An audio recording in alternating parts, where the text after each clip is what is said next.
மாப்பிள்ள நமக்கு எதுவும் பைக்கு கிஃப்ட் வாங்கி தர போறானோ? வேமா சொல்றா.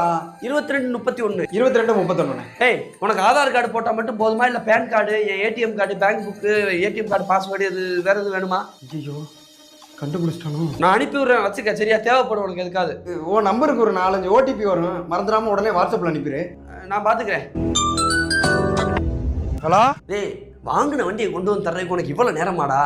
நீ புது வண்டி வாங்கின மேட்ரு எல்லாமே எனக்கு தெரியும்டா. நான் எவ்வளவு நேரம் தான் சர்ப்ரைஸ் ஆகிற மாதிரி நடிக்கிறது? உன்ட்ட நான் ஒரு முக்கியமான விஷயம் பேசணும்டா. நான் உனக்காண்டி தான்டா வெயிட் பண்ணிக்கிட்டு இருக்கேன். நீ வேமா நேரம் வாடா, நேரம் பேசிக்கிடுவோம். நானும் என் ஆளு ஊரை விட்டு ஓட போறோம்டா. ஏய், நீ எங்கனாலும் போ, எப்பனாலும் போ. எனக்குன்னு வாங்கின வண்டியை என் கையில கொடுத்துட்டு போ. டேய், நான் போறதே அந்த பைக்ல தான்டா. என் பேர்ல வண்டி எடுத்துட்டு போனா கண்டுபிடிச்சிருவாங்க. நான் உன் பேர்ல தான்டா வண்டி எடுத்துட்டு போயிட்டு இருக்கேன். எனக்கு தெரிஞ்சு என்னைய தேடி நேரம் ஒன்று தான் வருவாங்க. நீ எங்கிட்ட போய் தலைமுறை வாயிரு. ஒன் செகண்ட், ஹாப்பி பர்த்டே மாப்ள.